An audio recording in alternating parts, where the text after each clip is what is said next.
पुढील वर्षभरानंतर मोदी सरकार कोसळेल, राहुल गांधींचा मोठा दावा। देशात गरिबी श्रीमंतीचा मुद्दा राहणार असल्याचंही वक्तव्य। तर राहुल गांधींना अराजकता निर्माण करायचे भाजपच्या संबित पात्रांचा पलटवार। नीट पेपर फुटी प्रकरणात ईडीची एंट्री, आरोपी शिवराज मोटेगावकरच्या संपत्तीची ईडीकडून चौकशी। पुणे, लातूरसह अनेक ठिकाणी जमीन आणि इमारती खरेदी केल्याची माहिती।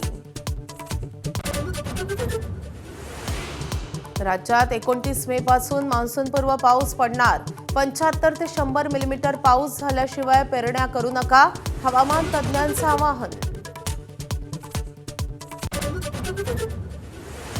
कोकणात मान्सून पूर्वच्या सरी, सिंधुदुर्ग, रत्नागिरी, रायगडमध्ये पावसाची हजेरी। पुढील 2 दिवस पावसाचा अंदाज।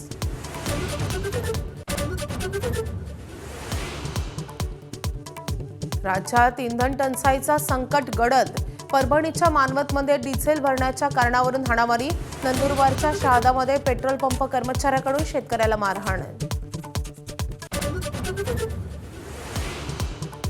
वाशिम नगरपालिकेत ठाकरेंच्या शिवसेनेला खिंडार, 8 नगरसेवकांचा भाजपात प्रवेश। विधान परिषद निवडणुकीच्या पार्श्वभूमीवर प्रवेशाला महत्त्व।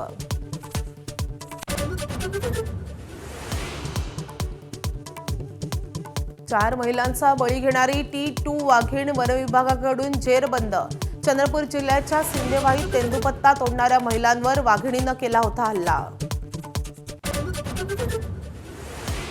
अमरनाथ यात्रेची जय्यत तयारी, अमरनाथ गुहेतील बाबा बर्फानींचा पहिला फोटो समोर।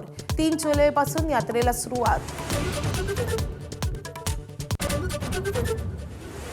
अमेरिकेच्या व्हाईट हाऊस जवळ पुन्हा गोळीबार, राष्ट्राध्यक्ष डोनाल्ड ट्रम्प सुरक्षित, 25 ते 30 राऊंड फायर, संशयित हल्लेखोराचा मृत्यू।